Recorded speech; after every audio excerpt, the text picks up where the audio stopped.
Hello and welcome to Frontrunner Motorsport. We have another full weekend of motorsport to look forward to, with just the two endurance races to watch, as well as endless junior formula and some extreme E and the racing from America. So let's make some more predictions. How did I do last weekend? Wow, that is a lot of red. Well, I swear to God I'm going to get a lot more right this weekend. If I don't, I'll play that insipid Garfield karting game for an hour. A fate worse than death.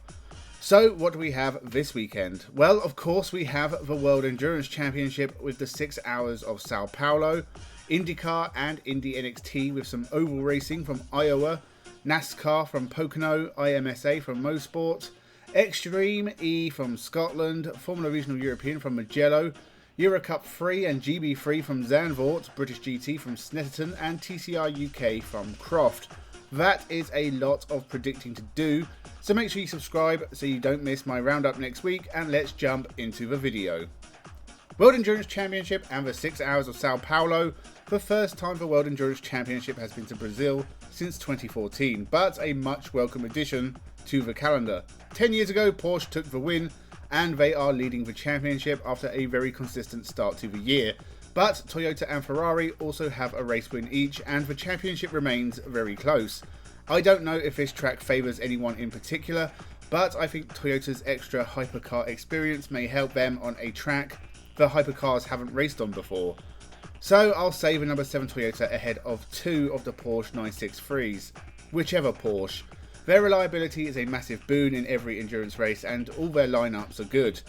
So Porsche will be in and around the top spots. Ferrari will have a shocker, and all three will be in the lower end of the top 10, or out of it completely.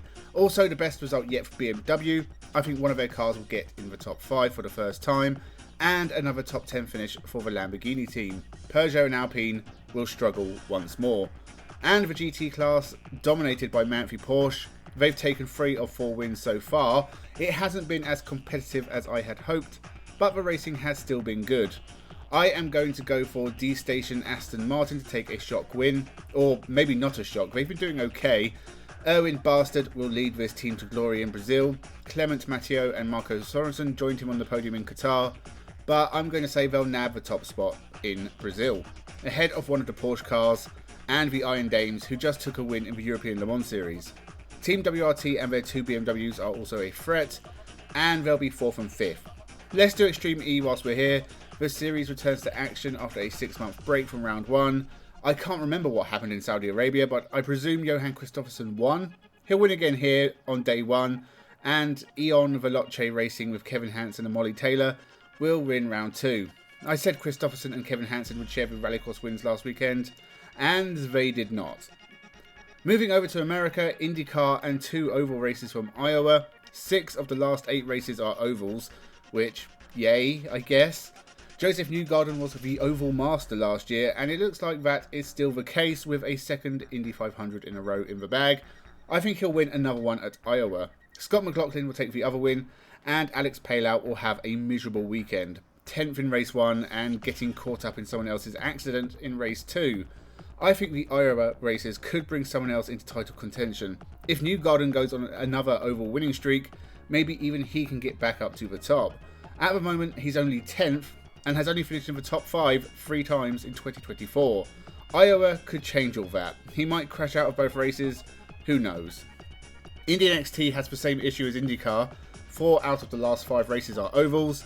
To the best of my knowledge, Lewis Foster has never won on an oval, and I feel the championship might be stacked against him. As I guess, I'd say the Americans have more experience on oval tracks, at least in testing, if not oval races. This could be a chance for Jacob Abel to wrestle back the championship lead. But I think Miles Rowe will win in Iowa. He had a good start to the year, but everything's kind of gone to pot in the last few races. A win in Iowa will get his career back on track, and he'll be a championship contender in 2025. He will finish ahead of Kyle Collette and Jacob Abel as they look to close the championship up for the last few rounds. Chadwick and Foster will be in the lower end of the top 10, and there will be a lot of crashes spoiling this race. NASCAR is at Pocono. Denny Hamlin is a god here. He's taken 5 wins, including last year's race, more wins at Pocono than anyone, but I'm going for Martin Truex Jr. because surely he's got to win at some point. and IMSA from Motorsport in Canada. No hypercars this weekend, so we just have LMP2, GTD Pro and GTD Lite. I'm basically just picking at random because I don't pay all that much attention to anything other than the hypercars. So into Europole of Tom Dillman and Nick Boll will win the LMP2 class, the Corvette of Antonio Garcia and Alexander Sims in the GTD Pro class, and the Forte Racing Lamborghini, driven by Misha Goikberg and Loris Spinelli, will win in the normal GTD class. As I said, picked at random, but then putting logic to some of these races is a waste of time anyway. Onto the single-seaters taking place around Europe. Formula Regional European has been all about Rafael Kamara, with the only other driver really to shine in the series so far is Tuukka Tarppanen. James Wharton got to make his Formula 3 debut at Silverstone, and with that experience behind him, he'll come back to Formula Regional Europe and take his first win. Positive experiences lead to a positive mindset. I think, and admittedly kinda hope, Tuukka Tarppanen takes the other win, as that pulls him closer to Rafael Kamara in the championship race. I have a feeling both will be in Formula 3 next year anyway. Euro Cup 3 was incredibly dull to watch at Paul Ricard, so hopefully the racing is better at Zandvoort. Christian Ho took the championship lead, but Javier Segura will take it back with a win in race 1, and a first win in the series for Valentin Kloos in race 2. The top 4 in the championship are very close to each other, and that will continue to be the case after these 2 races. Also racing at Zandvoort is the GB3 series. This is the last of the European races before they head back to Britain for the last 3 rounds. Timit Kaharczyk had a disastrous couple of races at Hungary, and he's going to bounce back big time with 2 wins here in the Netherlands. We'll go for another new winner in the reverse grid race, German Hugo Schwartz. Why not? British GT has a doubleheader at Snetterton as they head to the final few rounds. The top 3 cars are separated by just 5 points, so the title race is looking exceptionally close in 2024. Tom Gamble and Mark Radcliffe in the Optimum McLaren will win race 1, and if they can get 2 good results from Snetterton, then they could have an outside chance of the championship. But Rob and Ricky Collard will win race 2, and they'll have the lead as we go into the final couple of rounds. And finally, TCR UK from Croft. 3 races to choose winners for. Carl Baldley versus Adam Shepherd has been the story of the championship, but Joe Marshall will take his first win in race 1. Adam Shepherd will win race 2, and Callum Newton will win race 3. Carl Baldley will be on the podium in all 3 races, and he and Shepherd will continue to pull away from the rest of the field. So there are my predictions for the forthcoming weekend. Let me know your predictions in the comments below. Who do you think is going to be the World Endurance Champion in 2024? Make sure you subscribe. I'll go over the results in my weekly roundup video, possibly on Tuesday or Wednesday next week. Thank you very much for watching. Enjoy the motorsport this weekend. Don't forget Goodwood is also on, and have a good one.